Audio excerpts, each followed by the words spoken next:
Sveiki, įsijungę Naujausią Lietuva Amerika seriją. Kaip visad su jumis esu aš, Žygimantas Pavilionis. Visų pirma, dovanokit už mano balsą.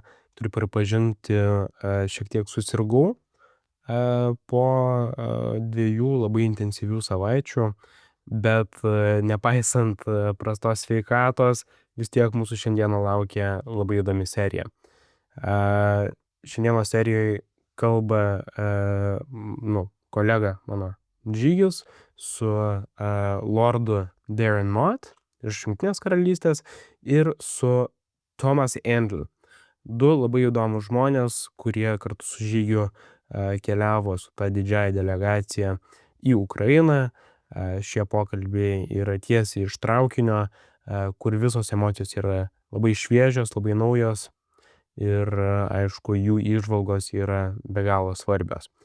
Jau kitą pirmadienį mes įrašysime tą mūsų mėgstamą ilgąją apžvalgą. Ten išgirsite ir mano prisiminimus ir kaip sakant angliškai, didžiausius take away iš pačios Ukrainos, iš mano kelionės ten. Ir su Žygiu taip pat aptarsime besivystančią politinę situaciją Lietuvoje šiuo metu ir kaip tai atrodo mūsų tarptautiniams partneriams ir ne tik, kaip atrodo Lietuva šiais laikais pasaulyje. Tai daugiau nekalbėjęs, linkiu jums gero klausymo, tikiuosi, kad patiks.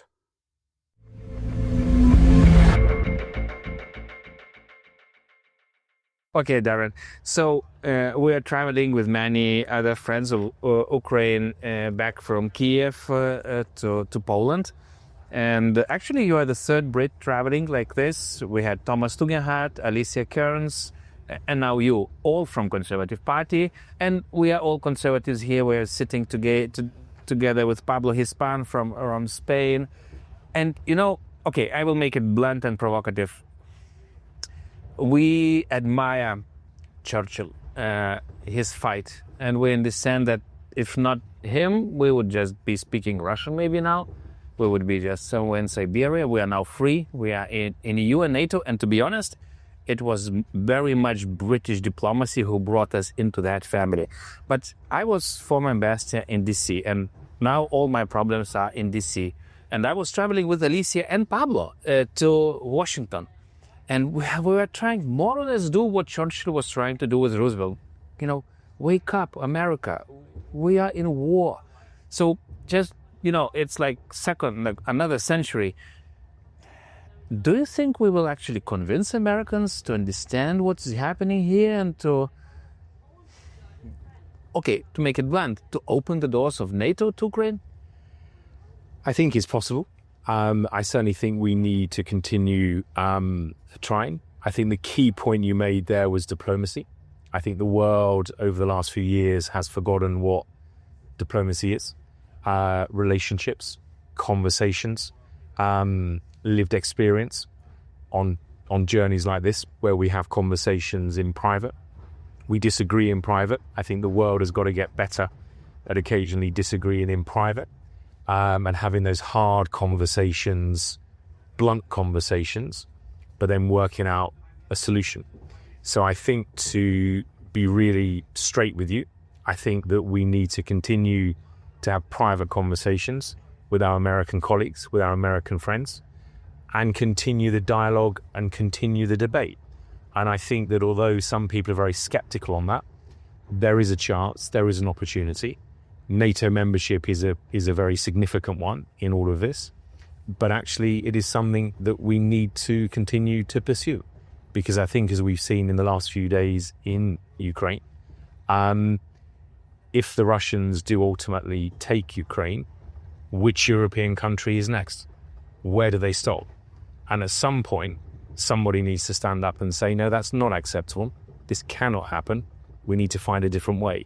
And so therefore, I do think it is worth continuing talking to Americans across the board, not just senior politicians. This is a bigger conversation that we need to have. And I think sometimes politicians have conversations in groups that are too small. And we need to have bigger conversations with voters, with community groups, with civic society, with trade unions, and actually mobilize everyone in that conversation. And if we do that, then I do think we will see the Americans on board. And I think in one small way, we've seen it again in the last few days, but also over the last few weeks. The president's wife, who wrote a letter. Some would say, why did this happen? Why does this matter? Well, actually, I think we've seen that actually it did matter. It has struck a chord. And we will now see how that particular campaign, if you want to call it that, develops over the coming days and the coming weeks. But in terribly important issue, some would say trivial. I don't believe it is trivial, but actually that could make an enormous difference in terms of how things develop over the coming days. I agree with you on every word, and I remember we've been knocking to the doors of NATO. Lord Robinson, another lord like you, was helping us so much, think tanks, journalists. We used all the tricks, community. But okay, I will push you further. I was ambassador in DC, and I remember my talk with French Consul General in Los Angeles. He said, Žygis, forget about Washington, forget about East Coast, forget about this Anglo-Saxon America. It's ended. America of the future is America of the Western coast, whereas people don't actually understand what it's actually Spanish. It's different. They are moving to Indo-Pacific. Goodbye. Wake up. Grow. Build your muscles. Build your armies. So, do you really think that we will actually still be able to do it with this? I know. Still maybe Anglo-Saxon America, but I'm not so sure. Possibly not if you paint it in those terms. And I think that that is probably a mistake and a trap that we continue sometimes to make. We need to be far more open-minded, far more global. Things move now so quickly. Decisions are taken at incredible speed, certainly in business, less so in politics. And I think politicians now need to try and catch up with the pace of change. The old rules have moved, but I don't think the core values have. And I think that for me is the thing we need to hold on to. Democracy, freedom, fairness, core values, they're the things that will never, ever change. There'll be trends, there'll be changes. We'll see that over the course of this month, next month, in 5 years' time. But those core values that we have never changed. And I think, Churchill would recognize those now if he was sitting next to Pavlo. And he would completely understand, not quite sure what he'd make of the current situation, but the core values are no different than they were 50 years, 100, 200 years ago. I agree. The last also provocative question. Another conservative, my former Prime Minister, Kubilius, who is now Defense Commissioner, he has a dream of Europe, even maybe building kind of defense alliance. He's a bit disappointed with, of course, Americans, because you should understand, Americans and Brits, they were always standing on our side, like always, like for centuries. They never betrayed us. And what's now? We have a bad feeling. But look, during my last visit to Kyiv, like with the same United Falkland Group, we met 16 British MPs. With them, they had great conversation. Alex Sobel, the chair of our Ukrainian group. And afterwards we spoke with Kubilius. He said, it's interesting, Brits are getting closer, on defense especially. And I just wrote another foreign policy paper where I dream about this defense union of Europeans, but very importantly, with Brits and Norwegians together. Do you think, I don't say anything about Brexit, but just on defense, would you be able to kind of come back in a way, you can? Because we need you. Well, look, I think it's the first time on this trip where somebody's been quite so short on Brexit. So thank you for that. Yes, I think so. But again, I would say we've got to be pragmatic. I mean, we're talking. You've asked me the question on defence. There are other issues that we could be talking about here. But on defence, we have to be pragmatic. There will be some projects which may well be at a European level. There may be other projects which are on a more regional level. Like Jeff. Yeah. And I think that's really where we've got to move forward. And I think, perhaps the one lesson we should learn a little bit from the past is sometimes those clunky blocks, those clunky arrangements or organizations based on geography or history, sometimes they're not right for where we now are. And so therefore, is it Europe? I'm not sure I have the answer for that. I think it's on the right project. And it may be, in terms of what I've seen in the last few weeks and months, it may actually be almost project by project, by technology. Where there's expertise, it could be that, one set of countries has expertise in engineering, another has in manufacturing. And they're the blocks that actually come together. It is not some artificial block that we try and force into a grouping that then does certain things. But I certainly do believe that Britain, in the broadest sense, does need to be very much back at the table, having conversations and working out how we can best work together to make sure that we deliver what's required. Okay, I will conclude just with big thank you, because I like reading books about the war, about the history. Churchill was defending us in all those meetings, like in Tehran, 43. Churchill was asking, what about the Baltic states? They were just occupied. Well, and Roosevelt said, Stalin said no, Roosevelt said no, so, we were just ruled out. Then again, in Yalta and so on. So, thank you for Churchill at least showing the example of the leader. And thank you for your diplomacy before that, it was MI6 and CIA who trained our guerrillas. We had 40,000 troops to kill the Russians. You've been always with us. Actually, then KGB, found all those networks and dismantled them, but British Empire, sorry for using that term, was always with us. We need you. When you've been in EU, I was always calling first to London to build any coalition in Brussels to defend, Ukraine, Georgia, or transatlantic links. So we need you back in any form you think the most pragmatic, Jeff. But actually, after Brexit, British presence in Baltics, in Vilnius, tripled. We have so many projects. Like, during the divorce, we couldn't do it. That was so upsetting. Like, we love them. My biggest immigration is to Britain and America. But now they are back. The more you back, the better. Well, look, I think as we've seen, as we've seen on this trip, and there've been many conversations, you don't have to be, always have to be in the family for, being able to be on the end of a WhatsApp or a telephone call. So the networks are there, the networks are strong, and we need to make sure they're maintained. And the final thing I'll say to you is that when you do come to the UK, I will take you to Chartwell, which I visited very, very recently, which was Churchill's home, as you know. And the history and the exhibitions there are quite incredible.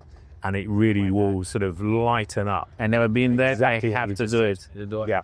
Thank you, Darren. Thank you so much. Really wonderful. We'll close it.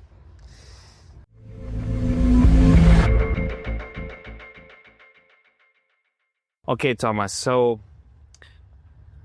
maybe a few words about you. I know you, through ages, one of the best Christian Democrats, CSU representative from Munich. We did so many trips to Kyiv. This is one of, the last.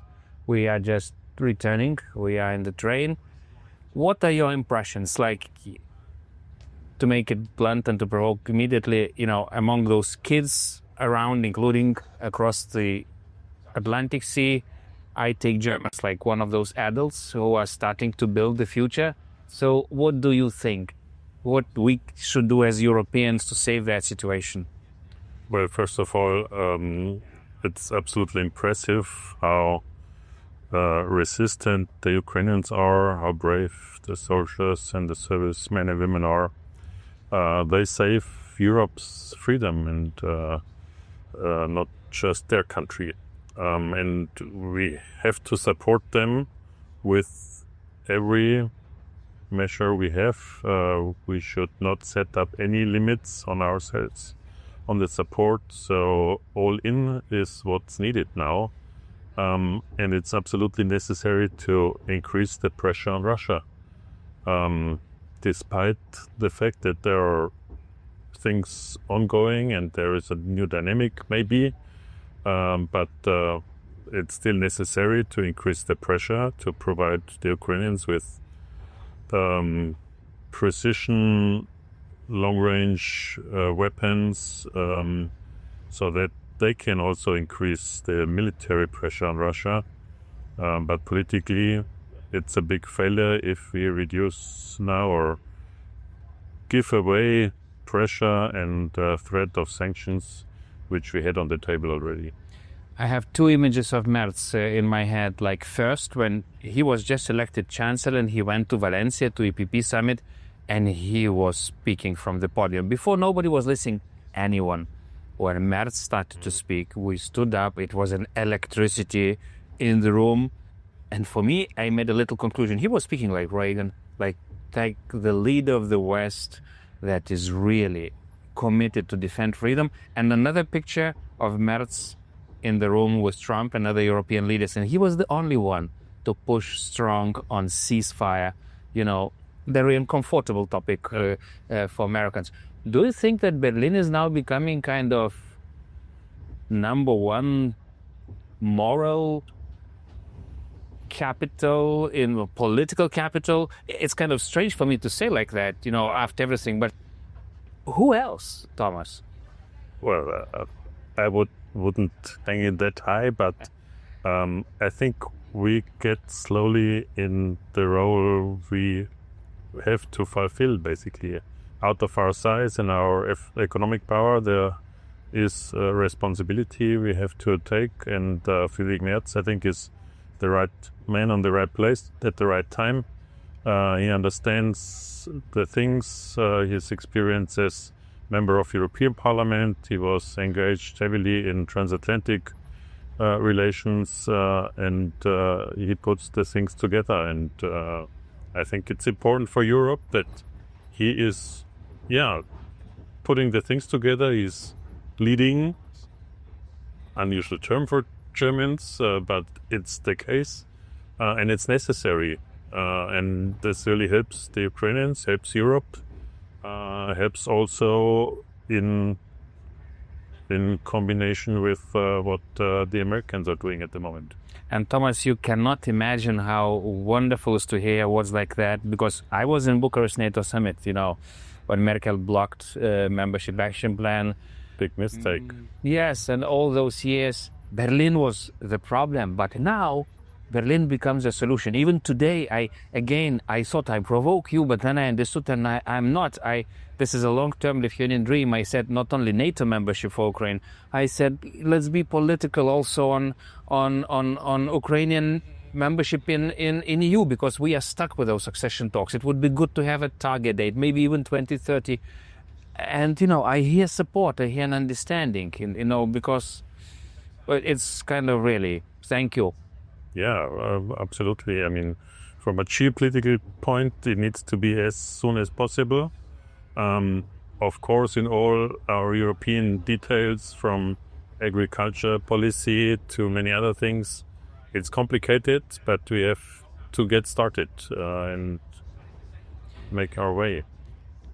Let me have a very German question. I remember one German friend told me when I was pushing leadership strategy, he said, Žygis, those words in Germany we turn into practical implementation.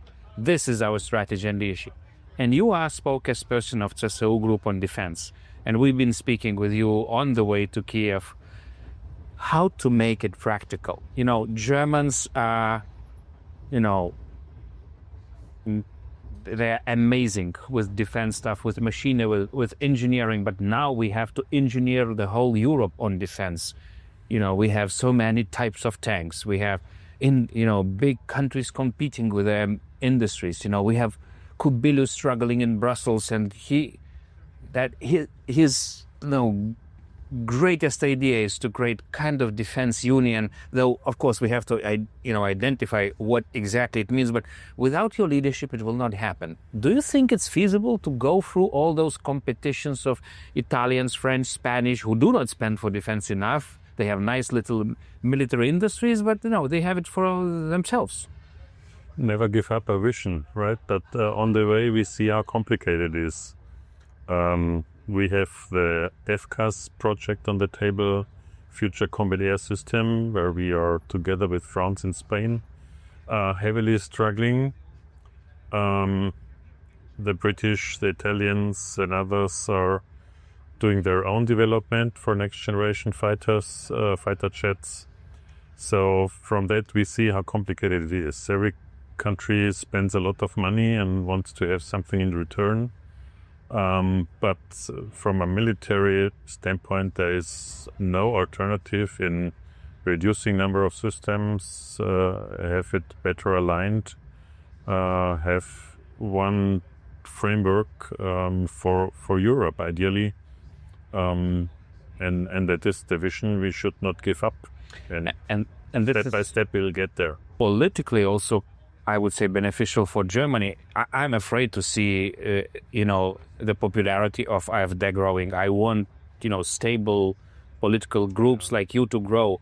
But maybe, that would create jobs, that would create opportunities for German economy that is struggling with competition, especially when Trump is introducing new tariffs. Maybe that is the way to survive in this very difficult world.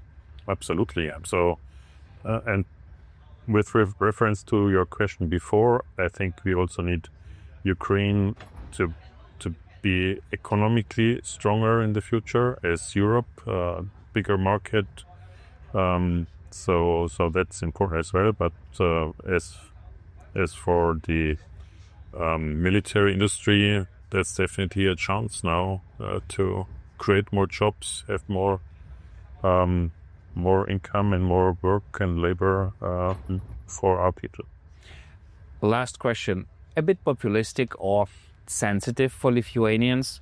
You are building German brigade in Lithuania, and there are a lot of speculations in Lithuanian press. Okay, they do it, but if in case Russians are coming, do you think Germans will die for Lithuanians? Well, if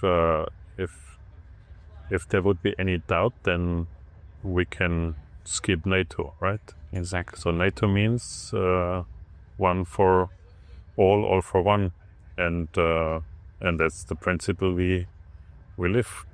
Thank you, Thomas. Great. You're welcome. Thank you so much.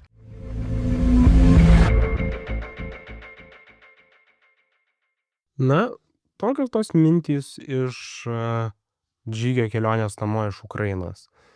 Man girdėsi labai daug, tiesą pasakius, optimizmo. Gal jau nebebūtinai optimizmas, kai jau eina kalba apie transatlantinius santykius, bet tikrai optimizmas ta prasme, kad mes kartu vis dar dirbame, kartu kuriame tinklus ir būdus, kaip ne tik aprūpinti savo gynybą, bet ir aprūpinti Ukrainą ginklais. Optimizmas yra, bet įdomu, ar jis kažką pasieks. Aš turiu vilties. Tad dėkoju, kad klausėtės. Laukite kitos serijos kitą savaitę, kai vėlgi mes su Žygiu aptarsime viską. Dviese, tiek Ukrainą, tiek pasaulį, tiek Lietuvą. Tad iki sekančio. Iki.